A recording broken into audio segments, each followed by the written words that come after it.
Hello everyone. सो gentleman, आज हमारा air force का सैंपल पेपर सॉल्व करता हूं मैं, और आज आपके लिए लाया हूं क्योंकि एयरफोर्स का फॉर्म आ चुका है और जैसा कि आप सिलेबस को भी जानते हैं। तो जेंटलमैन, पहले हम बात कर लेते हैं सैंपल पेपर की, और आज हम सॉल्व करेंगे एयरफोर्स का सैंपल पेपर। और उससे पहले एयरफोर्स फिजिक्स का सिलेबस जान लेते हैं। मैं आपको एयरफोर्स फिजिक्स के सिलेबस से रूबरू कराता हूँ। चलिए चलते हैं। और उससे पहले मैं आपको एयरफोर्स का ध्येय वाक्य एक बार फिर से दोहराना चाहूंगा, नभः स्पर्शम दीप्तम। So everyone, you have to touch the sky with glory. So एक बार पूछ लेता हूं आपसे, how is the josh? I hope you all are doing good. So gentleman, हमारा जो सिलेबस है एयरफोर्स का कुछ इस तरह से है। हमारे पास 20 चैप्टर है एयरफोर्स फिजिक्स के लिए, और ये हमारा एक्स ग्रुप का सिलेबस है, air force x group, that is technical group. So syllabus of air force x group is like this. So this is the first chapter, that is physical word and measurement. So gentleman, physical word and measurement के बारे में हम बात करेंगे। फिर kinematics होता है, फिर हमारा लॉज ऑफ मोशन है, वर्क एनर्जी एंड पावर है, motion of system of particles and rigid body, gravitation, properties of bulk matter, thermodynamics, kinetic theory of gases and behavior of perfect gases, oscillations and wave, electrostatics, current, electricity, magnetic effect and magnetism, or electromagnetic induction, alternating current, electromagnetic waves, optics, dual nature, atomic and nuclei, electronic devices and communication system। तो ये सब जो chapters हैं यहाँ से लेके यहाँ तक ये आपने क्लास 12 में पढ़ रखे हैं अपने, और ये जो चैप्टर इसके ऊपर से हैं ये आपने क्लास 11 में पढ़ रखे हैं। ठीक है, तो इन सभी चैप्टर्स के बारे में कौन से चैप्टर से कहां से कितने क्वेश्चन आते हैं, ये सब बताने के लिए मुझे एक नई वीडियोस बनानी होगी। फिलहाल यहाँ पर हम एयरफोर्स के सैंपल पेपर को आपके सामने सॉल्व करेंगे। चलिए स्टार्ट करते हैं एयरफोर्स का सैंपल पेपर फिजिक्स का। ठीक है, तो हमारा जो पहला सवाल है जेंटलमैन, वो हमारा पहला सवाल यहाँ पे ये रहा आपके लिए। पहला सवाल कहता है, body is moving in a circular path with acceleration that is a, if its velocity get double then find the ratio of acceleration after and before the change of velocity। सवाल हिंदी में भी होंगे, ये पहला सवाल अंग्रेजी में रख दिया गया है हमारे द्वारा, बाकी सारे सवाल जो होंगे वो हिंदी में भी अवेलेबल होंगे आपको। तो जैसा कि हम जानते हैं कि हमें एक बॉडी सर्कुलर पाथ में मूव कर रही है इस तरह से, और इसका जो एक्सेलरेशन है वो क्या है हमारा a है। ठीक, अगर उसकी वेलोसिटी डबल होती तो रेशियो ऑफ एक्सेलरेशन क्या होगा? तो एक्सेलरेशन के और वेलोसिटी के लिए हम जानते हैं a = v²/r, where v is velocity and r is the good okay when velocity of body is double, so the acceleration changes in this respect। okay, now a2/a1 is equal to 4v²/r and v²/r, that is we will get a2/a1, where a2 is acceleration of second condition when the velocity of body gets double। ठीक है, तो ये हमारा ratio of acceleration आता है 4:1। तो हमारा कौन सा ऑप्शन सही है? डी वाला ऑप्शन सही है। ठीक है, आगे बढ़ते हैं। r is the radius gentlemen, r is the radius। I hope you got this। उम्मीद करता हूं आपको ये समझ में आया होगा। सवाल दूसरा हमारा कहता है, एक उपग्रह में घूमने वाले अंतरिक्ष यात्री की भारहीनता की स्थिति है, weightlessness of an astronaut moving in a satellite. तो ये देखिए एस्ट्रोनॉट है, ये हमारी सैटेलाइट है, उसके अंदर एस्ट्रोनॉट देखिए ये हवा में उड़ रहे हैं। तो ये क्या देख रहे हैं? वेटलेसनेस। तो जेंटलमैन, जो ये वेटलेसनेस का कारण है यहाँ पे, वो हमारा क्या है? ये जो वेटलेसनेस है यहाँ पे, इसका कारण क्या है हमारा? जो हमारा यहाँ पे वेटलेसनेस है उसका कारण यही है कि ये जो हमारे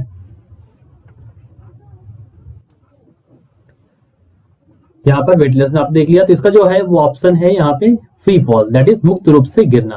ठीक है, तो weightlessness is the situation of free fall, they are free falling. ये ऊपर आ रहा, ऐसे देखिए यहाँ पे फ्री वेट, इनको वेट नहीं महसूस हो रहा, तो ये हवा में ऐसे उड़ते हुए दिखाई दे रहे जमीन छोड़कर। ठीक है, मैं सरल भाषा में मैंने आपको समझाने की कोशिश की है। आगे बढ़ते हैं। तो हमारा जो तीसरा सवाल है जेंटलमैन, वो कहता है कि ताप बढ़ाने पर निम्नलिखित में से किस धातु का प्रतिरोध घटता है? For which of the following metals the resistance decreases on increasing the temperature. ये हमारा सवाल है। ठीक है, तो देखिए इलेक्ट्रॉन कोलाइड विद, मैं इसको समझाता हूं अच्छे तरीके से, पहले आप समझ लीजिए कि कैसा होता है। तो मैंने यहाँ पे देखिए अपने लिए आपके लिए लिख रखा है यहाँ पे, इलेक्ट्रॉन जो है it collide with other electron और impurities while passing a metal conductor due to the collision. जब इलेक्ट्रॉन कोलाइड करता है दूसरे मेटल से, तो due to the collision there is resistance. Okay, electron collide करेगा तो रेजिस्टेंस भी होगा वहां पे, और रेजिस्टेंस के कारण यहाँ पे हीट प्रोड्यूस होती है। ऑन इंक्रीजिंग टेम्परेचर, टेम्परेचर को बढ़ाने पर conductors allows atoms to vibrate making it harder. जैसे आप टेम्परेचर को बढ़ाते हैं यहाँ पे, तो आप क्या होता है, आपके जो जैसे आप टेम्परेचर को बढ़ाते हैं यहाँ पे, टेम्परेचर को बढ़ाने से क्या होता है, एटम्स क्या होते हैं, वाइब्रेट करने लगते हैं, making it harder to vibrate further thereby increasing resistance. उसके बाद वहां पे क्या होता है, रेजिस्टेंस बढ़ जाता है, क्योंकि टेम्परेचर बढ़ाने से इनके अंदर वाइब्रेशन जो होता है वो बहुत तेज हो जाता है। ठीक है, इस वजह से फर्दर जो वाइब्रेशन होता है वो रुक जाता है। ठीक है, इस तरह से समझ गया आप बात को। On increasing temperature resistance is reduced in insulators and partial conductors like carbon. Temperature बढ़ाने से रेजिस्टेंस जो होता है वो घट जाता है, किनमें? इंसुलेटर्स में और पार्शियल कंडक्टर्स में। So semiconductor and insulator claim resistance to one negative temperature coefficient. ये लाइन जो लिखी है नेगेटिव टेम्परेचर कोएफिशिएंट, ये हमारा फार्मूला होता है जो कि RT बराबर R0 1 माइनस अल्फा टी होता है। इस तरह करके एक फार्मूला होता है रेजिस्टेंस का, जो कि टेम्परेचर पर निर्भरता को दिखाता है। वहां से ये हमारी लाइन निकल कर आई है। उम्मीद करता हूं आपको ये बात समझ में आ रही होगी। Therefore resistance of insulator will decrease at high temperature। Sorry, देखिए ये यहाँ पे मैं जो बात कर रहा था, तो ये देखिए सिग्मा, ये हमारा ये हमारा वो है ओमेगा दैट इज रेजिस्टेंस, और ये हमारा टेम्परेचर। तो इसके बीच में कुछ ग्राफ इस तरह से आया है। तो इसका मतलब है, सवाल को देखते हैं, तो for which of the following metal the resistance decreases on increasing the temperature. तो जर्मेनियम के लिए क्या होगा? हमारा रेजिस्टेंस डिक्रीज होगा टेम्परेचर को बढ़ाने पर। ठीक है, समझ में आ रहा है आपको? क्यों? क्योंकि ये इंसुलेटर्स या पार्शियल कंडक्टर्स होते हैं, उनके लिए क्या होता है? रेजिस्टेंस डिक्रीज होता है टेम्परेचर बढ़ाने पर। ठीक है, तो पार्शियल कंडक्टर तरह से होता है। ठीक, ये सेमीकंडक्टर बोल दें, हाँ सेमीकंडक्टर्स की तरह से बोल दें, तो सेमीकंडक्टर्स ही बोलते हैं जेंटलमैन को। देखिए यहाँ पे semiconductor, germanium is a kind of semiconductor. I hope you understood. चलिए आगे बढ़ते हैं। पृथ्वी के चुंबकीय ध्रुवों पर नमन कोण क्या है? What is the angle of dip at magnetic poles of north? ठीक है, तो यहाँ पे सवाल देख लीजिए। देखिए ये हमारा कुछ हमने एक डायग्राम उठाया है नेट से आपके लिए। ये हमारा क्या है? मैग्नेट है। This is our magnet. Okay, this is our equator, magnetic equator, and this is our north and this is our south poles. Okay, तो एंगल ऑफ डिप जो अर्थ की मैग्नेटिक साउथ पोल होता है, उससे जो ये line बन रही होती है उसको बोलते हैं एंगल ऑफ डिप। ये देखिए एंगल ऑफ डिप किसको बोला? जो मैग्नेटिक पोल है, जो अर्थ की मैग्नेटिक साउथ पोल है और जो इसकी मैग्नेट की पोल है, उसके बीच में जो एंगल होता है उसको बोलते हैं एंगल ऑफ डिप। तो पूछ रहा what is the angle of dip? Angle of dip समझ गए आप क्या होता है? ठीक है, समझाया था। Angle of dip is the angle of dip क्या होता है? तो angle of dip is the angle made by earth's magnetic field lines at magnetic poles. The value of this angle is 90 degree. और इस एंगल की value कितनी होती है? 90 डिग्री होती है। कहां पर? At magnetic poles. Magnetic poles पे इसकी वैल्यू कितनी होती है? ये इक्वेटर है और पोल्स है। ठीक है, ये हमारा क्या है? पोल्स। ये हमारा क्या है? These are poles. ये भी हमारा पोल। ठीक है, तो पोल्स पर इसकी वैल्यू कितनी होती है? 90 डिग्री होती है। तो यही पूछा है कि पोल्स पर कितनी वैल्यू होती है एंगल ऑफ डिप की? तो दैट इज 90 डिग्री। ठीक है, समझ में आ रहा है आपको? आगे बढ़ते हैं। एक आवेश चुंबकीय क्षेत्र के लंबवत वृत्तीय पथ में गति करता है। इसके परिक्रमण का आवर्तकाल निम्न में से किस पर निर्भर नहीं करता है? याद रखिएगा, यहाँ पर पूछा है नहीं करता है।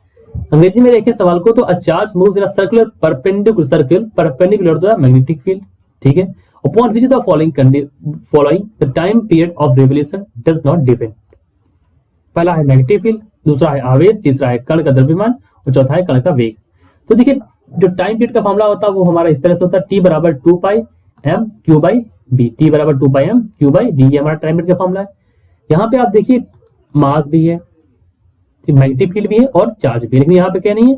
वेलोसिटी ऑफ पार्टिकल नहीं है। इसका मतलब जो है ये किस पर नहीं निर्भर करता है? वेलोसिटी ऑफ पार्टिकल पर निर्भर नहीं करता है। समझ गए आप? चलिए सवाल नंबर 6 पर चलते हैं। एक नाभिक की परमाणु संख्या Z तथा परमाणु द्रव्यमान m है।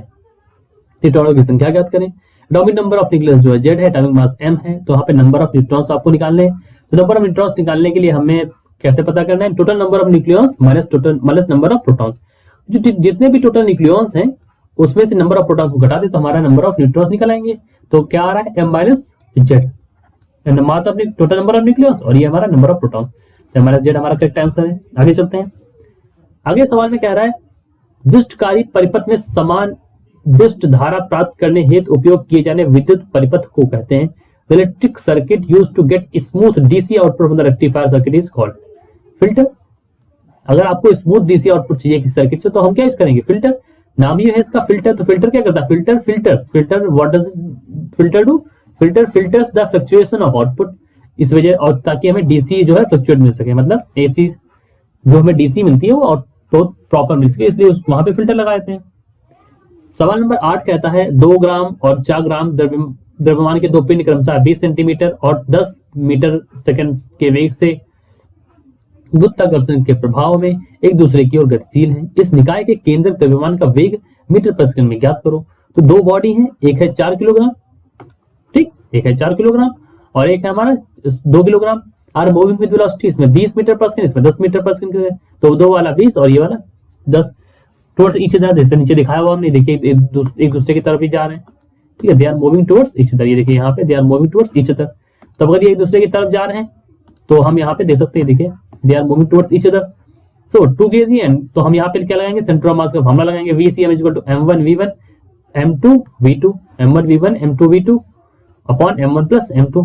आगे इसको सॉल्व करेंगे तो अब देखिए इस डायरेक्शन में हमने क्या ले लिया gentleman, in this direction we have taken positive, this is the positive direction, जो कि हमने पॉजिटिव डायरेक्शन मान ली ये वाली। तो यहाँ देखिए 2 × -2 ये वाली डायरेक्शन क्या हो जाएगी, निगेटिव हो जाएगी, तो इसलिए -2 हो गया 420। तो ये हमारा सॉल्व किया, तो इसको 6 मीटर पर सेकंड की वजह से आ गया।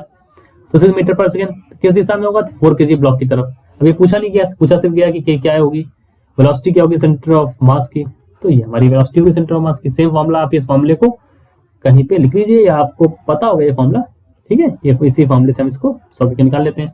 आगे बढ़ते हैं, आगे हमारा सवाल नंबर 9 है।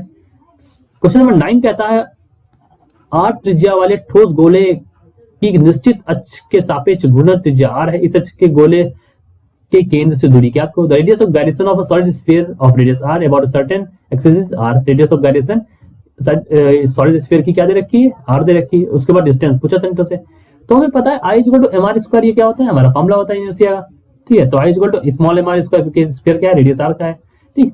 तो हम इसको लिख सकते हैं I equal to centre of mass और md², d क्या है, डिस्टेंस है, कहां से, एक्सिस से, सेंटर से। तो हम इसको सॉल्व करेंगे तो हमें पता है I की वैल्यू क्या है, mr², तो mr² इक्वल टू 2/5, यहाँ पे 2/5 है, ठीक, स्फीयर है ना इसलिए।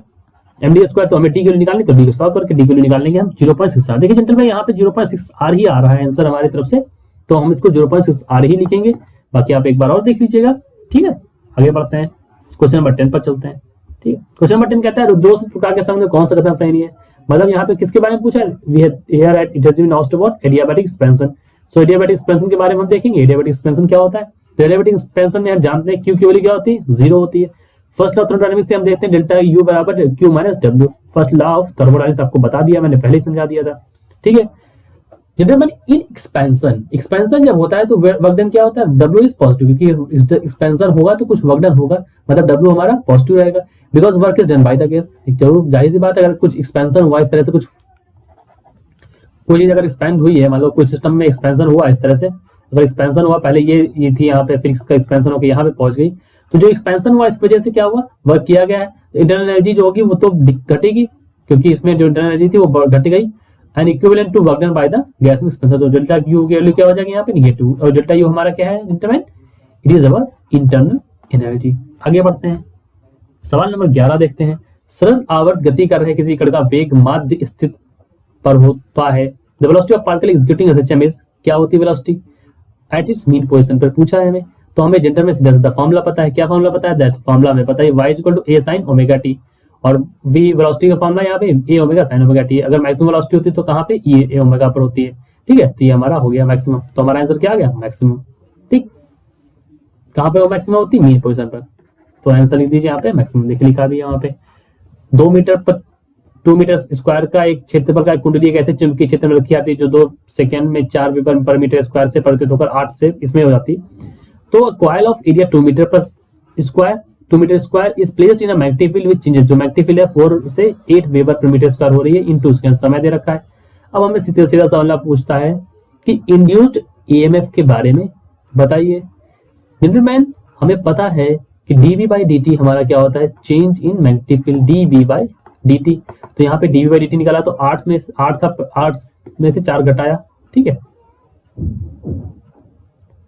ठीक है। तो 8 में से 4 घटाएंगे, यहाँ पे गलती होगी थोड़ी सी, शायद मैं एक बार चेक कर लेता हूँ, ठीक है। चलिए इसको रफ कर देते हैं एक बार सवाल को, यहाँ से यहाँ पे थोड़ा सा, ठीक, और इसको प्रॉपर तरीके से कर लेते हैं। यहाँ पे 8 में से 4 था, 4 में प्रयोग तो 8 में से 4, तो यहाँ पे कितना आ गया, 2 2 4, ठीक है, 4 बचा, तो यहाँ कितना हो गया 2, ठीक है, समझ गया ना। 4/2 करेंगे तो कितना बचेगा, यहाँ पे 2 हो जाएगा, ठीक, 2 मीटर, ठीक, 2 हो गया यहाँ पे। तो हमें निकालना है यहाँ पे, तो हम क्या करेंगे यहाँ पे 3 की जगह क्या कर देंगे, 2 कर देंगे, तो यहाँ पे आंसर कितना हो जाएगा, 4 वोल्ट, ठीक है। तो हमारा आंसर क्या हो जाएगा, हमारा आंसर हो जाएगा 4 वोल्ट, ठीक है, बाय मिस्टेक ऐसा हो गया, ठीक है। तो यहाँ पे dv by dt ये हमें पता ही है, यहाँ से निकाल लिया हमने, ठीक है। ये हमारा क्या है, change induced EMF, E is air, what is E is gentleman induced EMF. Let me right it down, for your okay ना, ठीक है। आगे बढ़ते हैं।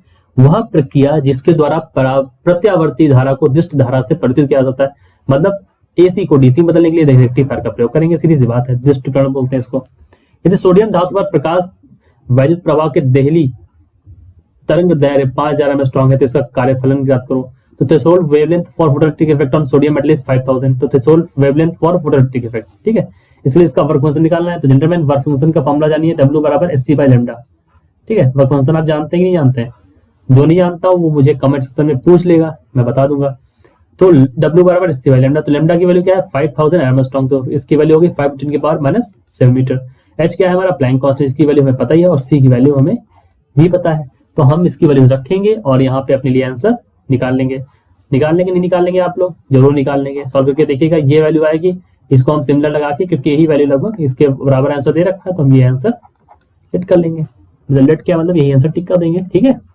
सवाल नंबर 15 है, रेडियो तरंगों को किस मोड से, मतलब what is the mode of wave propagation जिसके द्वारा radio waves are sent from one place to another. तो मान लीजिए ए से बी तक रेडियो वेव ले जानी है, तो कौन कौन से मेथड हो सकते हैं?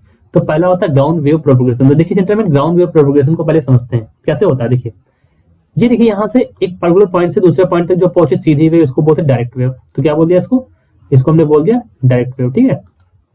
ये हमारी डायरेक्ट वेव हो गई। दूसरी हमारी ये क्या है, ये किसी मीडिया से टकरा के, किसी प्लेट से टकरा के रिफ्लेक्टेड रिफ्लेक्टेड वेव, और नीचे कौन से चल रही है सरफेस वेव। तो इस तरह का जो प्रोपगेशन होता है इसको बोलते हैं ग्राउंड वेव प्रोपगेशन, मतलब ग्राउंड से ग्राउंड, मतलब किसी ग्राउंड में इस तरह से वेव्स रिफ्लेक्ट होकर चलती रहती हैं, इसको बोलते हैं ground wave.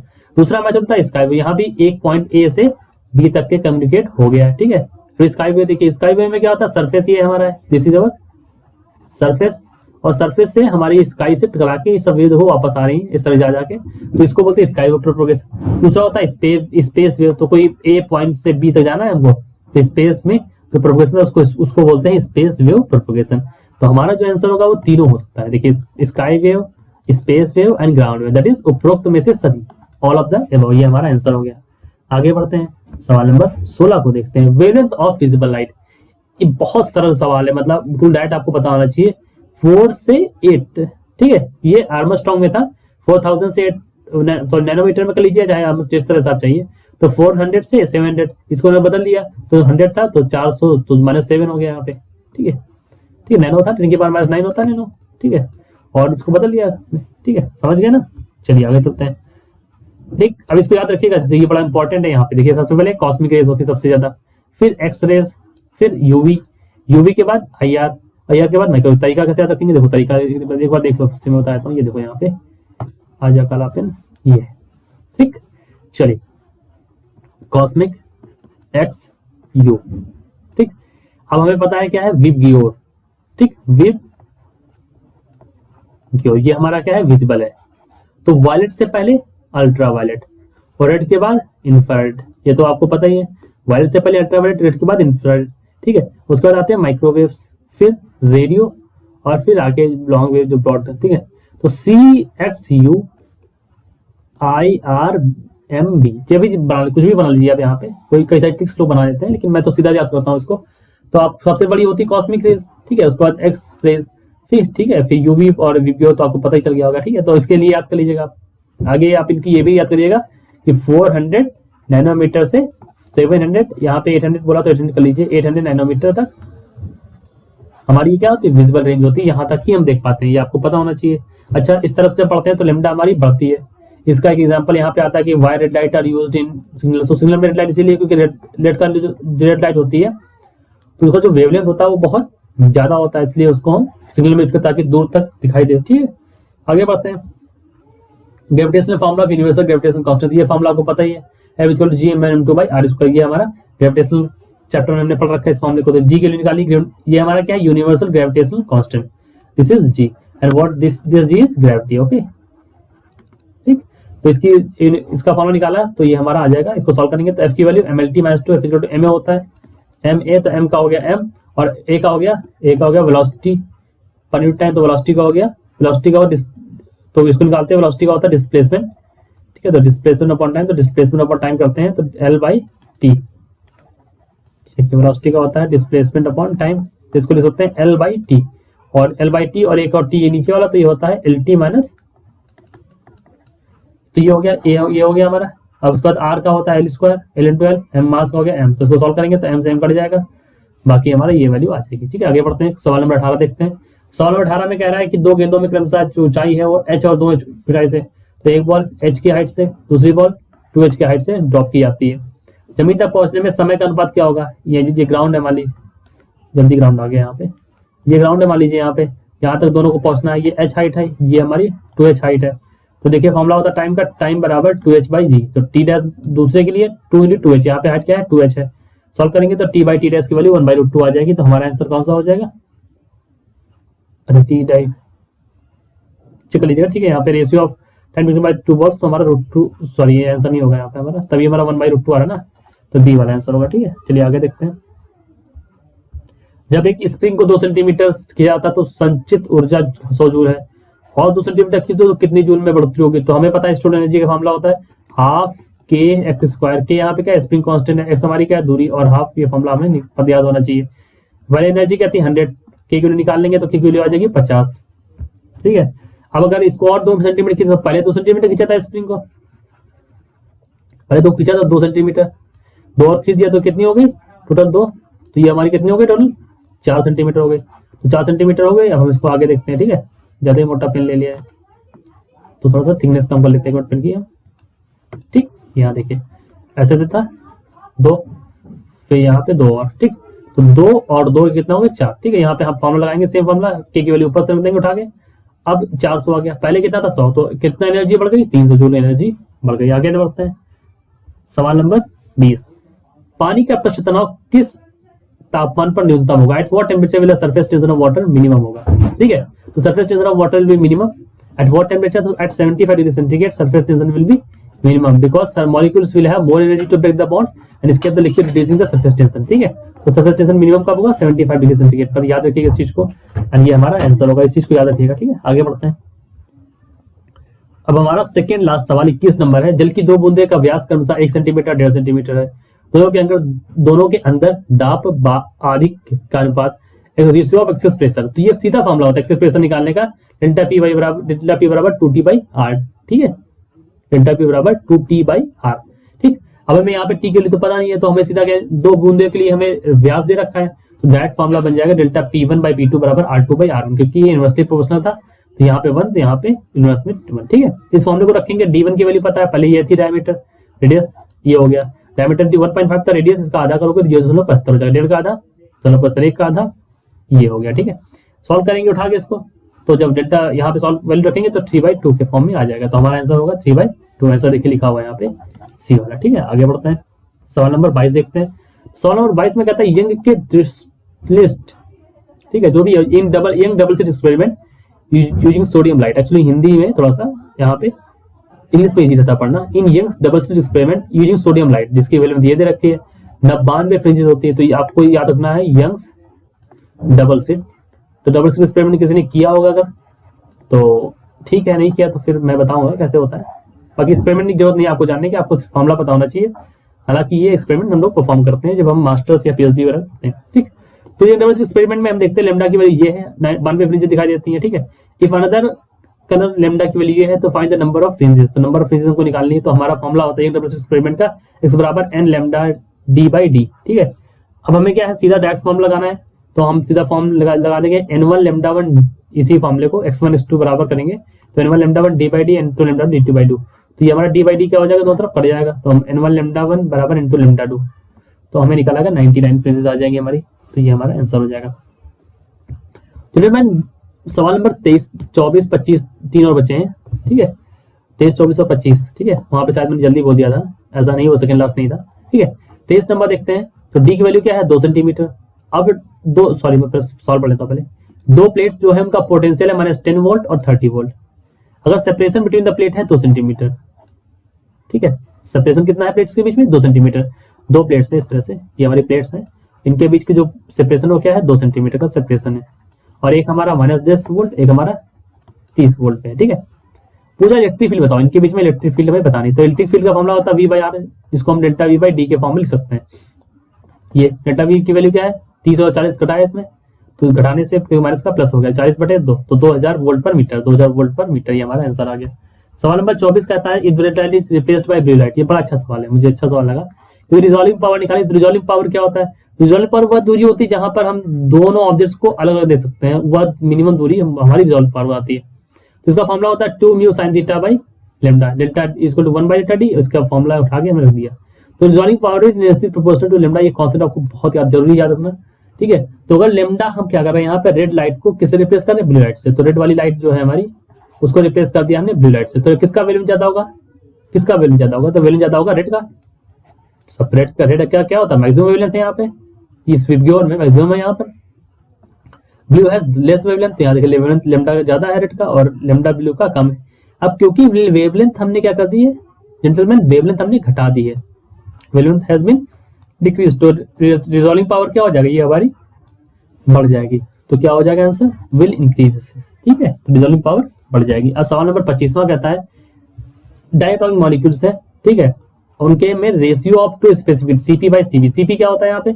Molar specific heat at constant pressure, और सीवी क्या होता है? Molar specific heat at constant volume, ठीक है। तो सीपी बाई सीवी का फॉर्मूला होता है 1 + 2/f। ये हमारा फॉर्मूला होता है। हमें एफ की वैल्यू पता होनी चाहिए डायटोमिक के लिए।